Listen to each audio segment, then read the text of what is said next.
이 국제 컨퍼런스에 참여를 하게 돼서 대단히 기쁘고 영광입니다.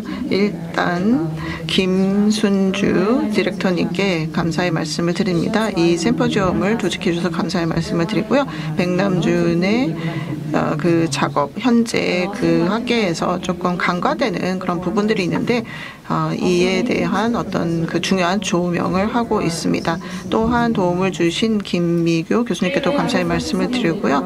또 조우정 교수님께서도 이 장소 제공과 관련된 그 감사의 말씀을 드립니다. 예, 저는 오늘 다음과 같은 내용으로 말씀을 드리도록 하겠습니다. 이 퍼포먼스에 사용된 4개의 오브제에 대해서 말씀을 드리고 대감놀이에 사용된 그런 주문에 대해서 말씀을 드리겠고요. 이것은 백과 보이스의 그 유라시아 연결에 대해서 얘기를 하는 것이고요. 또 1장, 2장으로 공연이 진행이 되었는데 이것은 재탄생 그리고 재회를 의미를 하는 것이고 액트 2에서는 이 보이스와 백남준이 최종적으로 마지막 공연을 다시 한번 한 것이라고 생각을 합니다. 그 다음에 결론 부분에 가서 소닉 오브제에 대해서 말씀드리도록 하겠습니다. 1990년 7월 20일이었죠. 굉장히 더운 날이었고요. 오늘로부터 정확히 33년 전입니다. 백남준은 한국의 갤러리 현대 뒷마당에서 대감놀이 공연을 진행을 하였습니다. 1986년에 사망한 보이스를 기리는 것이었죠. 그리고 이 날은 백남준의 58번째 생일이기도 했습니다. 자, 2개의 장으로 이루어진 공연이었고요.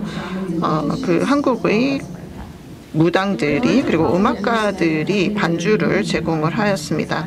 자, 그래서 이 공연 때 백남준이 보인 여러 가지 행동들을 제대로 우리가 이해를 하기 위해서는 이게 이제 여러 층으로 그 겹겹이 쌓여진 그런 의미들이 있기 때문에 백남준의 과거 작품들 그리고 보이스와 백남준 간의 그런 역사를 살펴봐야 됩니다. 이에 대한 발표를 하도록 하겠습니다. 자, 보시면 TV 재단이 있죠. 16개의 TV 모니터가 있고 그 화면은 뺀 상태입니다. 서로 이렇게 쌓아놨죠. 자, 그리고 이렇게 만든 나무 구조물이 있고요. 노쇠, 요강이 있고 대야가 있고 또 여러 가지 의식에 사용되는 그런 도구들이 있습니다. 또 병품이 있고요. 피아노 위에 2개의 시멘트 모자가 있습니다.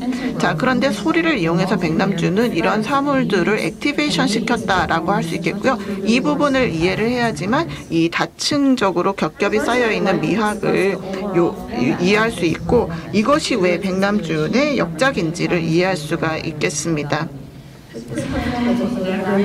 자, 이 대감놀이는 백남준과 김석철과 그 아내인 김유선 두 무속인이 되겠죠. 이들이 같이 협연을 한 것입니다. 자, 보이스에 대한 어떤 추도 행사였는데 2명의 무속인이 참여를 하면서 진호기 굿을 진행을 하였습니다. 진호기 굿의 목적이라는 것은 망자가 세상에서 그 해결되지 않은 그런 문제들, 고통 이런 것들을 해소하고 저승으로 갈 수 있도록 하는 것이 되겠습니다. 김유손이 이 굿을 진행을 하였고요. 또 김석철이 다른 예술가들과 음악가들과 여러 가지 그 공연을 진행을 하였습니다. 그리고 한국의 타악기가 진행이 되었고요. 지금 말의 털로 만들어진 그 갓이 되겠죠. 갓을 백남준이 썼고요.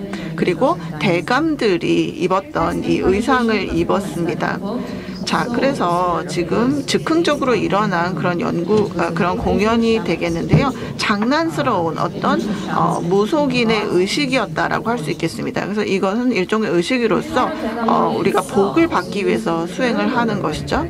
자, 이 대감놀이라는 제목은 사실 1988년도 백남준의 조기 작품의 그런 제목이기도 한데요. 이것은 종이의 한 석판 인쇄가 되겠습니다. 한정판이었고 20부가 발행이 되었죠. 예, 그리고 이 아트워크 윗부분을 보면 이 1963년에 있었던 전시, 음악, 전자-TV 전시의 그 현관에 걸렸던, 문의 입구에 걸렸던 소 머리의 포스터가 이렇게 들어가 있습니다.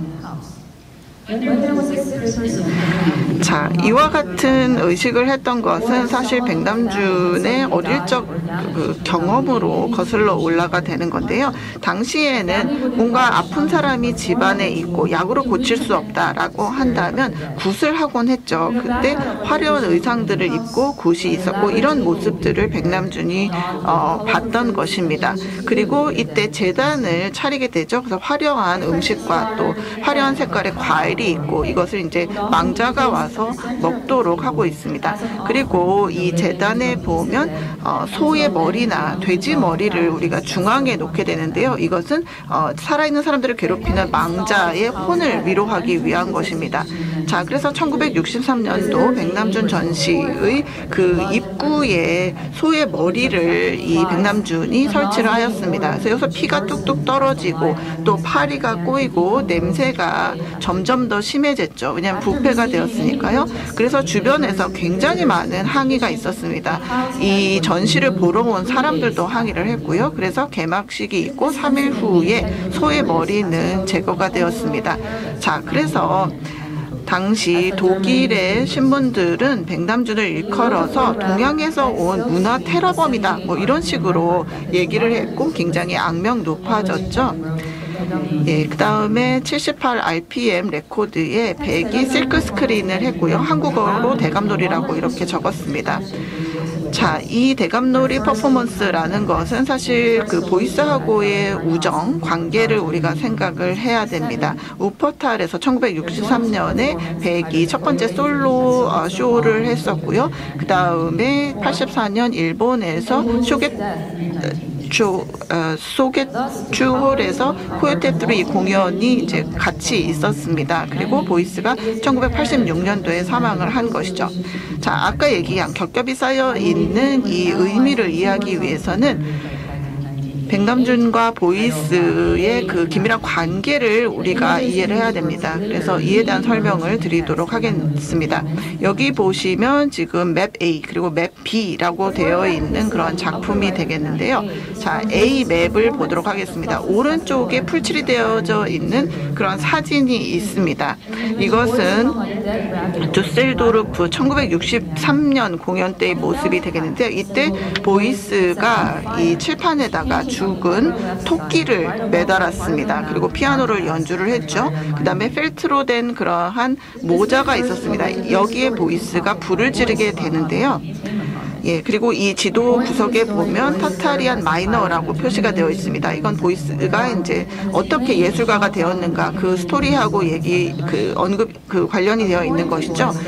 그래서 비행을 하던 도중에 총에 맞고 또 크레미아 반도에 추락을 하게 되었는데 타타르족에 의해서 이렇게 구조가 되었던 것을 언급하는 것입니다. 이 부족의 경우 구조한 파일럿 몸에 지방을 바르고 담요로 싸서 의식을 회복할 때까지 도와주었다라고 합니다. 두 번째 작품은 맵 B라고 하는 것인데요. 예, 보이스하고 백남준의 운명 깊은 그런 만남을 얘기를 하는 것입니다. 자, 그리고 크레미아 반도를 이렇게 표시를 했고 여기 보면 이렇게 불이 난 것처럼 빨간색으로 표시가 되어 있죠. 예, 보이스의 그 추락, 비행기에서의 추락을 얘기를 하는 것입니다.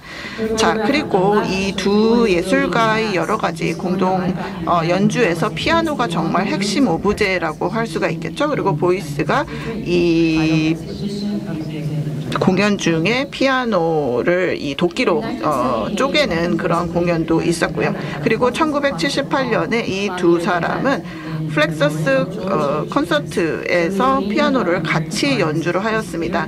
이것은 마키우나스를 애도하는 그런 공연이었고요. 그리고 이때 보이스가 사용한 피아노 같은 경우에는 1963년에 첫 플럭서스 공연 때 사용했던 피아노와 동일한 것이었습니다. 그리고 앞서 사진에서도 보여드렸는데요. 이것이 백남준의 맵 A라는 작품의 프래그먼트로 들어가 있습니다. 자, 그리고 이 두 예술가의 마지막 조인트 퍼포먼스는 1984년 도쿄에서 있었죠. 당시 보이스는 야생의 코요테 울음소리를 흉내를 냈고요. 동시에 백남준은 한국과 일본의 여러 가지 그 노래들을 얘기를 했습니다.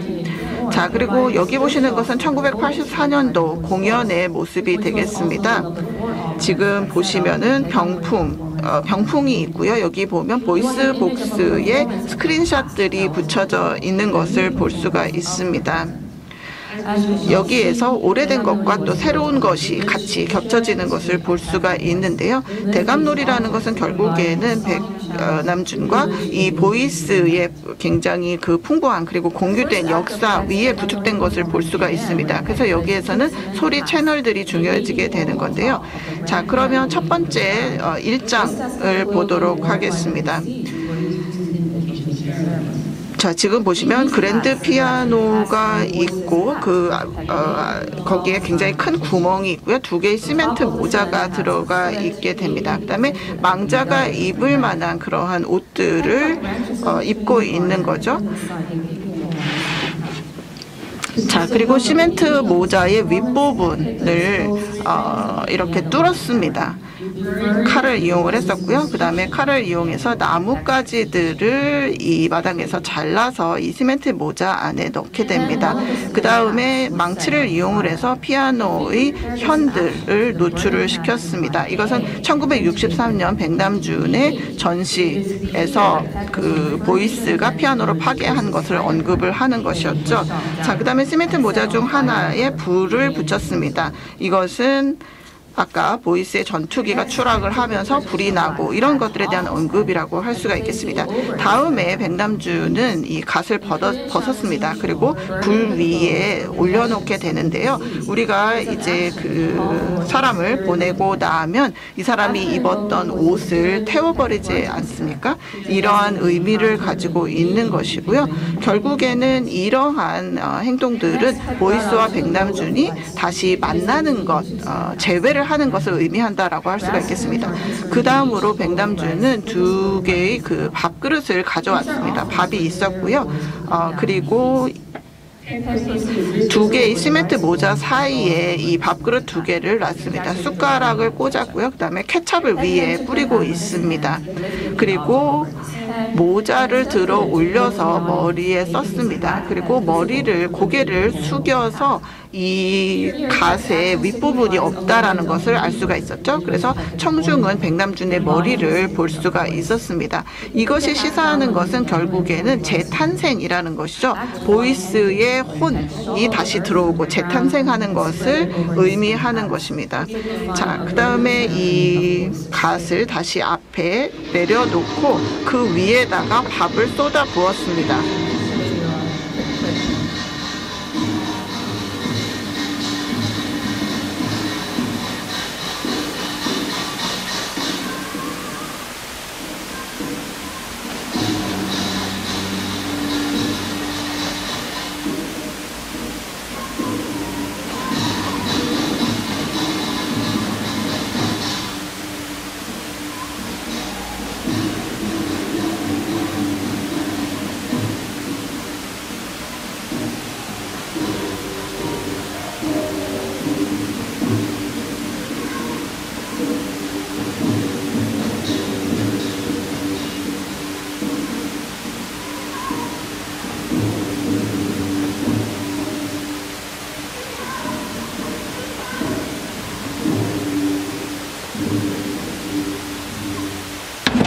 예, 1막은 이렇게 해서 이제 흙을 이 갓 위에 뿌리면서 끝나게 되죠. 예, 그 보이스의 혼을 매장하는 것, 이것을 나타나게 됩니다. 자, 그 다음에 프랑스 예술가 장 피에르 파르기에가 이제 이 백남준의 퍼포먼스를 촬영하기 위해서 왔었고요. 그때의 후티지를 보여드린 겁니다. 자, 그러면 이제 2장을 말씀드리도록 하겠습니다. 백남준은 두 개의 촛불을 가져왔고 또 불을 붙였죠. 이때 언급하는 것은 이제 과거의 자신의 작품 캔들 TV를 언급하는 거죠. 1975년도 작품이었고요. 속을 비운 TV 안에 이렇게 그 불이 켜진 촛불을 넣었던 그런 공연이 되겠습니다. 그래서 사실 촛불이라는 것은 아날로그 광원이죠. 그런데 이것이 텔레비전이 가져다주는 어떤 신호를 제공한다, 빛을 제공한다라는 그런 의미를 갖는 겁니다. 이것은 사망한 사람의 혼을 불러오는 것에 비유를 할 수가 있습니다. 자, 그 다음에 백남주는 이 4쪽짜리 병풍을 꺼내오게 됩니다. 예, 그래서 이 1984년 보이스와 했던 공연에서의 모습을 실크 스크린으로 해서 이 병풍에 붙였다라고 말씀을 드렸죠. 예, 보이수라고 한자로 이렇게 적게 되는데 보이스를 의미를 하는 것입니다. 자, 그리고 또 물감 튜브를 꺼내 왔습니다. 빨간색, 파란색, 녹색이었고요. 이것을 병풍에 이렇게 짜게 되었고 그 위에 밥을 내지는 쌀을 뿌리게 됩니다. 여기서 다시 비유가 일어나게 되는 거죠. 페인트 튜브와 그 다음에 캐소드 레이 튜브 안에 있는 전자 빔을 서로 비유를 하고 있는 것입니다. 자, 그리고 이 부분에 가서는 백남준이 다양한 그런 임기응변적인 그런 도구들을 이용을 해서 타악기 같이 연주를 하게 됩니다. 그래서 그 양동이, 그 대야라든지 아니면 뭐 요강이라든지 이런 것들을 이용을 하게 됩니다. 그리고 이와 같은 도구들을 이제 타악기처럼 연주를 한 것이죠. 자, 마무리는 머리를 이 노쇠로 이루어진 대야에 이렇게 내려치게 되는데요. 하나의 징처럼 사용을 하게 된 거죠. 피아노라는 것의 속을 비웠고 보이스를 위한 재단으로 이용이 된 반면에 일상적으로 사용하는 그런 도구들이 악기로 재해석이 되었던 것입니다. 그리고 아이들이 갖고 놀듯이 이러한 연주를 하였습니다. 그리고 백남주는 이 밥그릇을 들어 올려서 숟가락을 이용을 해서 밥을 먹었습니다. 오광수 비평가가 얘기를 했다시피 이렇게 했던 것은 결국 제단에 바쳐진 음식을 먹음으로써 왕자와 하나가 된다, 이런 것을 의미한다라고 얘기를 했습니다. 자, 그 다음에 보이스가 결국에는 타타르족에 의해서 이 몸에 지방이 발려지고 이를 통해서 다시 살아났었죠. 이와 유사한 행동을 백남준이 했습니다. 그 에다가 쉐이빙 크림과 마요네즈를 이렇게 뿌렸고요. 그 위에다가 밥을 쏟았습니다. 그리고 이렇게 꿇어 앉아서 본인의 얼굴을 이 하얀색 물질에다가 문질렀습니다. 이에 대한 동영상을 잠깐 보여드리도록 하겠습니다.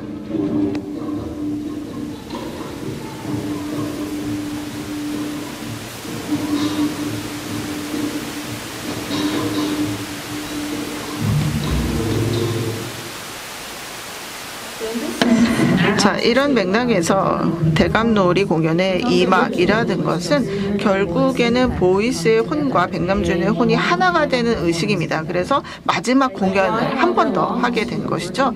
자, 그래서 1960년대에 처음 만나서 같이 많이 협업적인 공연을 했었고 또 düsseldorf 그리고 도쿄에서 1980년대에도 공동 공연을 많이 했습니다. 그래서 대감놀이라는 것은 이 둘이 다시 만나는 그 재회를 축하하는 것이다라고 얘기를 할 수가 있겠습니다. 자, 그래서 제 발표를 통해서 저는 이 무속인이 그 노래를 하고 소리를 하고 이런 것 뒤에 타악기를 연주하는 음악가들이 있었고요. 그 다음에 백남준만의 그런 기구들을 이용을 해서 여러 가지 사물의 액티베이션이 있었습니다. 지금 시멘트 모자라든지 아니면은 이 병풍, 그 다음에 맵 A, 맵 B 같은 것이 있었는데요. 근데 최신의 전시들을 보면 이와 같은 오브제들이 어떤 반주 없이 내지는 소리 없이 그냥 그 물품만 전시가 되고 있는 것을 볼 수가 있습니다. 그 예가 이제 백남준의 사망 10년을 기념해서 2016년도에 서울의 그 서울시립미술관에 있었던 그런 전시가 대표적인 예라고 할 수가 있겠습니다. 그래서 존 케이지라든지 마키우나스 그리고 벤자민 패터슨 같이 이렇게 긴밀하게 협력을 했던 플럭서스 예술가들하고의 협업을 재조명했던 그런 전시라고 할 수가 있겠습니다. 그래서 이 전시실 중에 하나를 지금 보고 계신데요. 예, 시멘트 모자가 이렇게 그 속이 비워진 TV 위에 올려가 있고요. 맵 A와 맵 B도 있죠. 그리고 지금 사진이 있습니다. 그래서 1963년도에 보이스가 백남준의 피아노를 파괴하는 것을 볼 수 있습니다. 너무나 훌륭한 전시이지만 좀 문제가 있습니다. 왜냐하면 사운드가 제공이 되고 있지 않기 때문입니다. 그래서 두 예술가 사이의 에너지의 전환이라는 것을 보여주는 데 있어서 소리가 굉장히 중요했는데 그 소리가 빠져 있기 때문에 좀 문제가 있는 그런 복제품이다, 모조품이다라고 얘기를 할 수가 있겠습니다. 오디오나 비디오 클립을 이런 사물들 옆에, 사진들 옆에 같이 배치를 해서 제공을 했더라면 훨씬 더 이 백남준의 공연을 이해할 수 있을 것이라고 생각을 합니다. 자, 제인 베넷이라는 학자가 있죠. 생물적 유물론을 얘기를 했던 사람이고요. 활기찬 물질, 사물에 대한 정치 생태학이라는 그러한 저서가 있습니다. 그래서 쓰레기와 사물 간의 차이를 설명을 하고 있습니다. 그 자체로서 주목을 받는 것이 사물이다. 그래서 쓸모가 없는 것들이 쓰레기인 반면 이 사물이라는 것은 다르다라고 얘기를 했습니다. 그리고 사물적 힘, think power라는 개념, 요 용어를 이용을 했고요. 이것이 우리를 부른다라는 그런 얘기를 했습니다. 그래서 백남준의 퍼포먼스에서 사용된 그런 오브제들 같은 경우에는 사실 그 원래 순간에서 나온 쓰레기가 아니라 베넷이 언급하는 이 think power, 사물적 힘이라고 얘기를 할 수가 있겠고요. 그 어느 순간에도 우리가 다시 액티베이션을 할 수 있다라고 생각을 합니다. 그래서 현대까지는 이러한 사물들이 문서화와 재공연이라는 어떠한 경계 상태의 존재를 하게 될 것입니다. 이상입니다. 감사합니다.